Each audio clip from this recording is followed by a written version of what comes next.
Hey, you said you wanted to talk to me about The Shining? Yes, yeah. So, how well do you know The Shining? Pretty well. I've seen the movie and read the book multiple times. They're both really good. I actually made a video on it a while back. Oh, cool. So, you've heard of Room 237 then, right? Yeah? I would hope so. It's kind of a big part of the movie. No, I'm not talking about the room in the movie. I'm talking about the movie called Room 237. You know, the feature-length documentary all about the Shining fan theories? The what?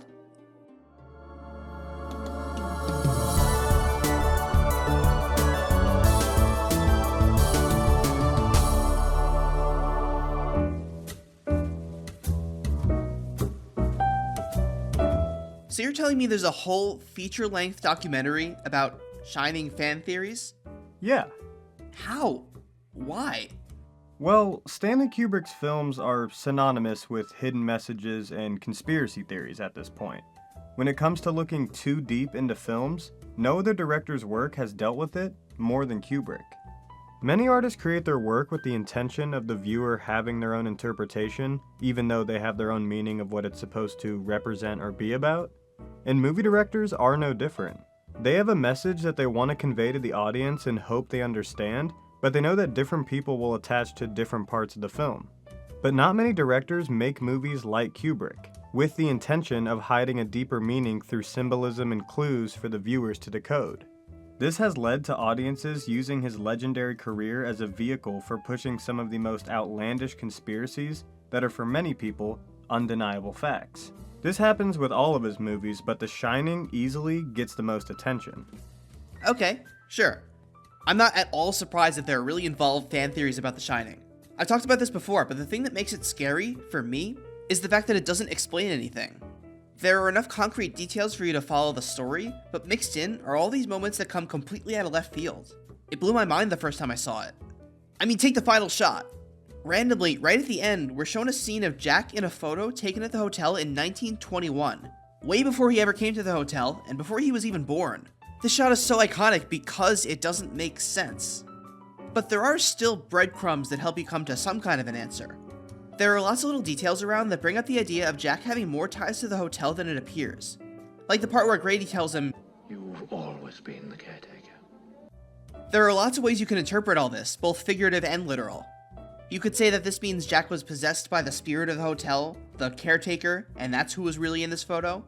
Or you could say that Jack is the latest person to carry out the cycle of violence in this place, a cycle that has always been there.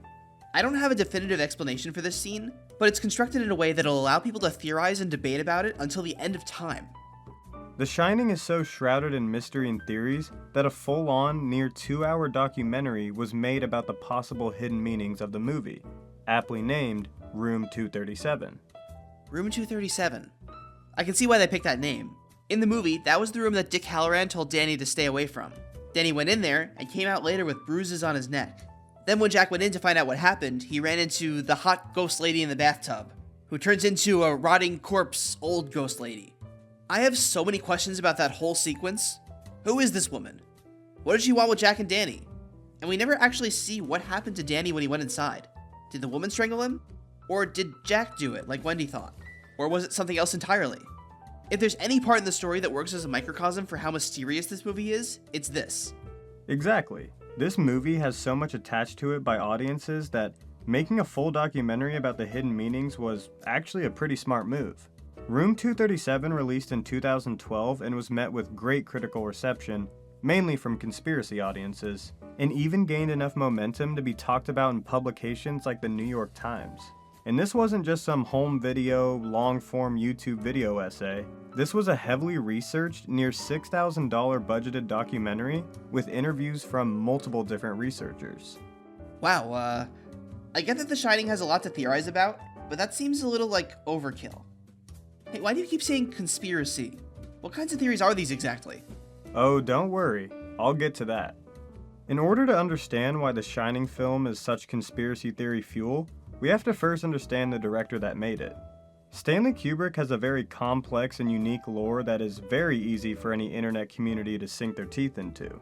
We all know the stories of how he would work with actors on set, how much dedication and perfectionism he put into his craft, his very untimely tragic death after releasing his most controversial film with Eyes Wide Shut, and then of course his constant use of symbolism and deeper meanings in his films. Kubrick is a very meticulous director. Every angle, every word, and even every color means something to the greater message and intent of the film. So when audiences go into his movies, they know they need to be looking more purposefully to what would usually be very trivial aspects of a movie. On the surface, The Shining is a movie about the effects of isolation, family dynamics, and simply living in a haunted hotel. But because of who made it, we know that there is way more to the story. Room 237 symbolizes the idea of his films not only having a deeper meaning, but being a glimpse into the hidden reality of the evil or hidden truth of the world. It tells us that his films are not just elaborate stories, but they are allegories for something much greater. But do his movies actually give us a glimpse into a dark reality that he was trying to warn us about? Or is it all just conspiracy? Okay, tell me more about this movie. What's it like? What do they talk about? The movie is mainly composed of clips from The Shining with voiceover of Shining superfans breaking down their thoughts on the messages of the movie. They point out seemingly insignificant details and explain how these details connect to an overall message that Stanley Kubrick was trying to communicate to us. And since Kubrick was such a perfectionist, these details just can't be random. They have to be there for some reason. What kinds of theories do they bring up? Well, for one, they talk about one of the most popular Shining fan theories, which is that it has hidden messages that Kubrick supposedly used to tell people the moon landing was fake and that he filmed it. I'm not saying we didn't go to the moon. I'm just saying that what we saw was faked and that it was faked by Stanley Kubrick. Okay. Huh. The filming of the moon landing already comes with a long set of questions, but why has one of the greatest directors been attached to it? Well, it all started in 1968 with 2001: A Space Odyssey. The film was released a year before Neil Armstrong and Buzz Aldrin went on their Apollo 11 mission, and with the world's little exploration of space in general, audiences were astonished by the visuals of this movie. How did he capture space and spacecrafts with such accuracy? And the timing of the release being so close to the actual event brings the question of, did they use his talents to create the videos that we saw? The conspiracy theory was already set in motion, bringing us to what many people have referred to as his confession of his involvement, The Shining. Without going into the actual moon landing itself, let's look at pieces of the alleged evidence. The twin girls being a metaphor for the failed NASA Gemini missions. Before the actual moon landing, there were multiple space missions under the title Gemini that failed due to different complications, but were all in service of getting the Apollo missions to the moon. The theory suggests that the twins in the movie, Gemini represents literal twins coincidentally, are representative of these failed attempts because in a way, the twin girls' death could be looked at as a failed mission at life. The famous pattern of the Overlook Hotel carpet very closely resembles the launch pad of Apollo 11. This one's pretty straightforward as they do share similarities in unusual shapes and edges, but the carpet is most famous for the scene of Danny riding his bike throughout the hotel as he is wearing his iconic sweater. This is the one everyone always leans on, but the fact that Danny is wearing an Apollo 11 sweater, the mission that landed on the moon, and is wearing it while riding around a pattern that looks like the launch pad, is enough for theorists to make a quote-unquote strong connection.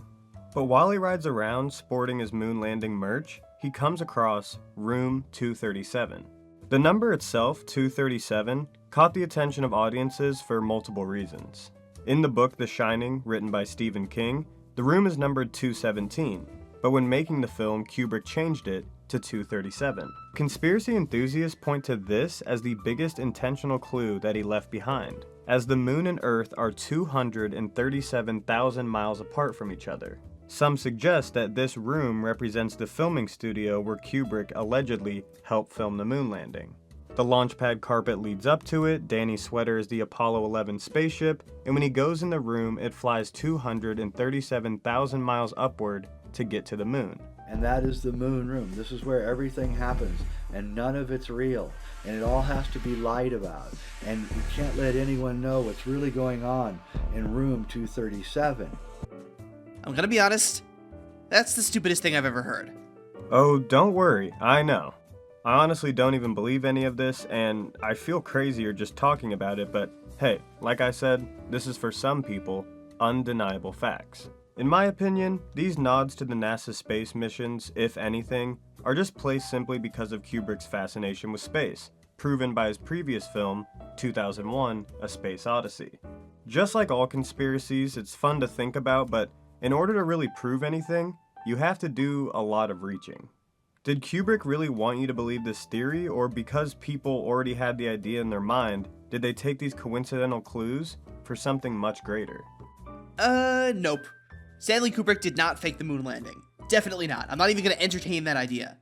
And if I'm being honest, the fact that this Room 237 movie took it seriously makes me really doubt the credibility of anything else they said. Well, there's actually more to Room 237 than just that. There are a few nods to the moon landing conspiracy, but multiple theories are presented. The most popular theory presented is one that has taken on its own life and has actually unlocked some truth to what the movie is really about.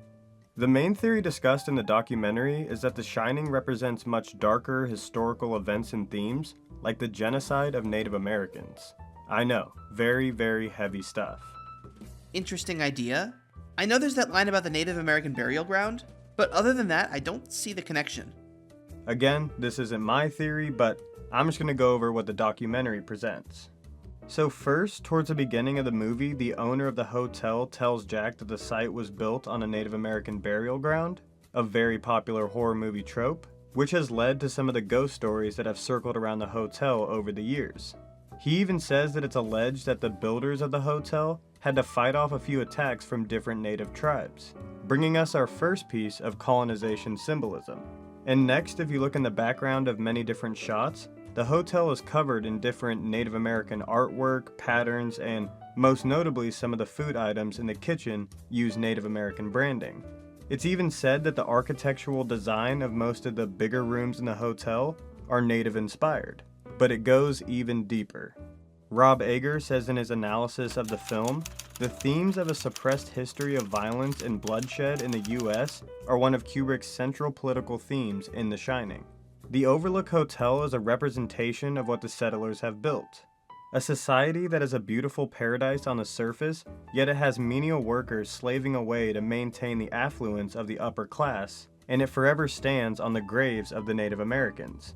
The film's characters represent players in the history of America. Their actions are driven by fear, guilt, and denial of what is buried in their past, and which seems destined to repeat itself in an eternal time loop.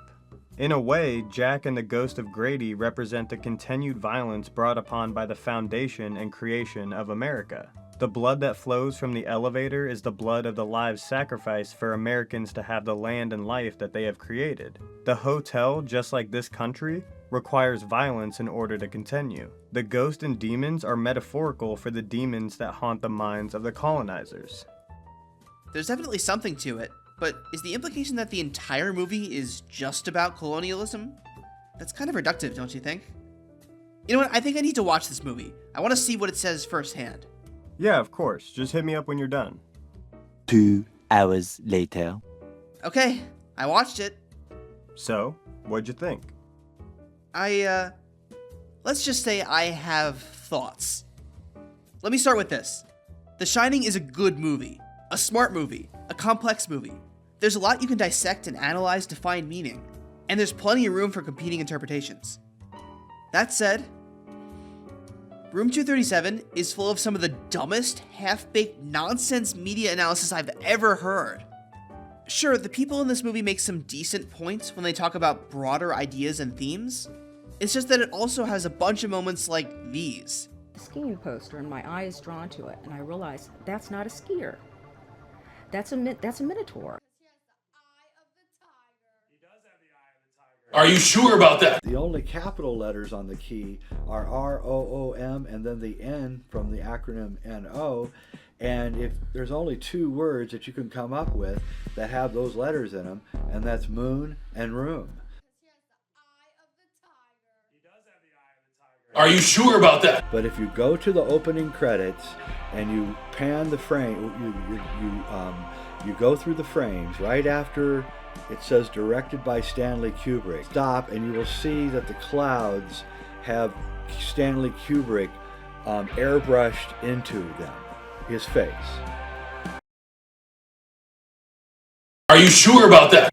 Okay, so basically the movie goes like this. A person says, "I've solved The Shining. I found the secret message that Stanley Kubrick was trying to tell us." They then proceed to point out 2 or 3 tiny background details and say, "Here's the proof." It's basically an hour and a half of people going, Coincidence? I think not! Is that a hypocritical thing for me to say? I've talked before about how frustrating it is when people refuse to engage with subtext. Those people on the internet who unironically say stuff like, "the curtains were just blue." Am I being closed-minded for dismissing these theories? Well, no. Being open to theories doesn't mean you have to accept every theory as true. A theory has to be supported by the text, and these just plain aren't. Here's one of the more straightforward ideas from Room 237. One guy talks about how The Shining is secretly about the Holocaust, and his main evidence for this is 1. The number 42 pops up a lot, as in 1942, the year the Holocaust started, and 2. Jack's typewriter is German. And for a German historian, if you put the number 42 and a German typewriter together, you get the Holocaust. You probably heard that and thought, that's ridiculous. But it's worth digging into why it's ridiculous, so that we can understand the difference between good analysis and bad analysis. The main reason this theory doesn't hold water is that it relies completely on a few tiny background details. Stuff that only occupies a few seconds of screen time, and that most people don't notice. But like, what about the entire rest of the movie? If the movie was really meant to represent the Holocaust, then you should be able to see that reflected in the big stuff too. The plot, the characters, the more prominent images. And there's just nothing there. I guess the movie is violent and scary, and so was the Holocaust? I don't know. Also, as a litmus test for figuring out whether a little background detail means what you think it means, try to come up with an alternate meaning and see how it compares. The number 42 is a reference to the year of the Holocaust? Maybe it was a reference to molybdenum, the 42nd element of the periodic table.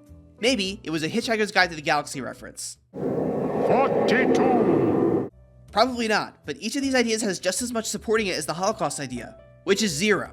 It's just the number 42 with no additional context. How can you definitively say what it means? You know, Stanley Kubrick was a Jewish man who was alive during World War II. He probably did have the Holocaust on his mind when he made his movies.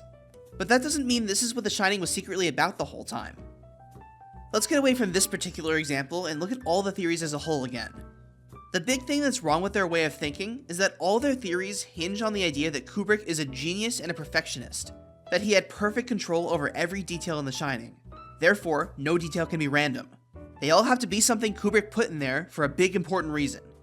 That's just a wrong-headed way to think about things, because Kubrick didn't have total control over the making of the movie. Movies are inherently collaborative. Lots of people made decisions that made their way into the final product, and there's no way Kubrick was involved in all of them. It's impossible to have that level of control over the filming of a movie. Like during production, a fire destroyed a big chunk of the set.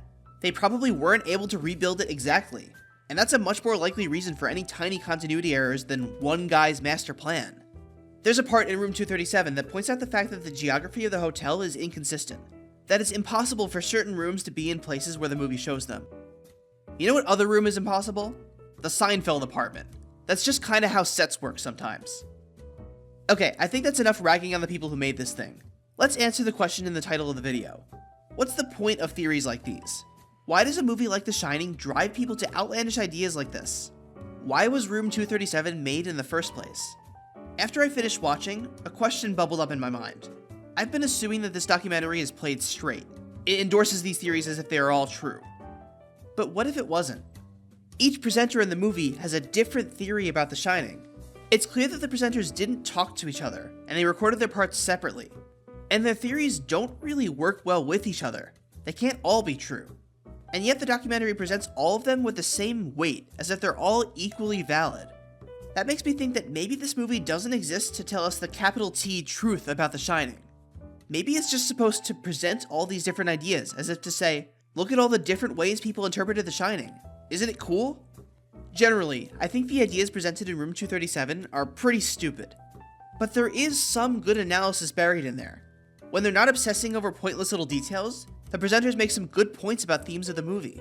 I honestly believe there's some pretty solid evidence of the documentary's theory that the movie is, in a way, about the genocide of Native Americans.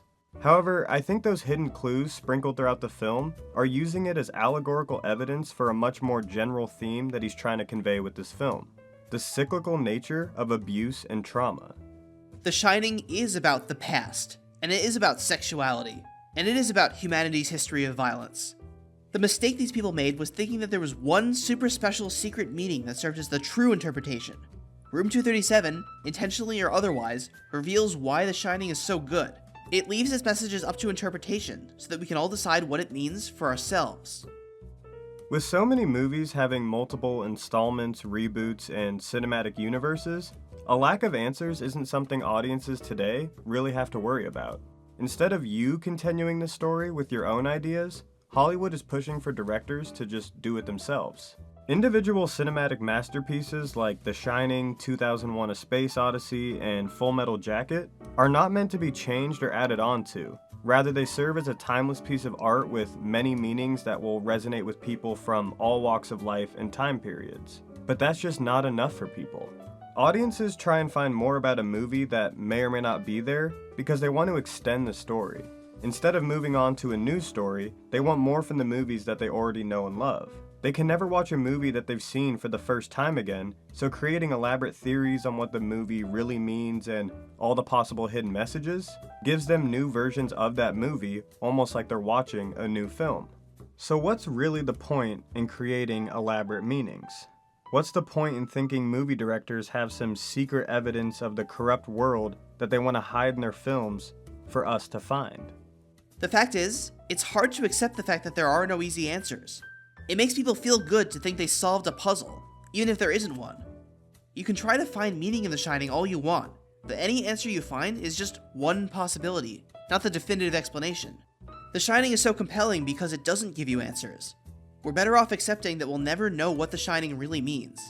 The irony here is that people make these theories because they want more from their favorite movie, but as soon as you think you've found the real meaning, it becomes so much less. The truth of what Kubrick is trying to tell us with The Shining is in Room 237. Whether it's the themes of abuse and violence or the decoded messages of his moon landing confessional, the room you're not supposed to go in is the room we all want to peek into. Well said. Oh, for people who want to hear more from you, where can they find you? Yeah, if you guys like my portion of the video and you want to see more content like it, make sure to head over to my YouTube channel, Dewayne, where I not only talk about stuff like this, but pretty much anything movie or TV show related. I actually just dropped a video on Jack Nicholson, so make sure to check that one out if you're a fan of The Shining. And of course, make sure to check out our video that we did on Manifest on my channel, and yeah, big shout out to you, man. I appreciate you having me on here. You've been killing it lately with the amazing videos, and I can't wait to see what you got next. Thanks for coming on. It was really nice talking to another human being again. What? Never mind. See ya. It's also a way of trapping someone like me. Like who goes looking for clues and like keeps finding them, and next thing you know you're like, man, I've been trapped in this hotel forever.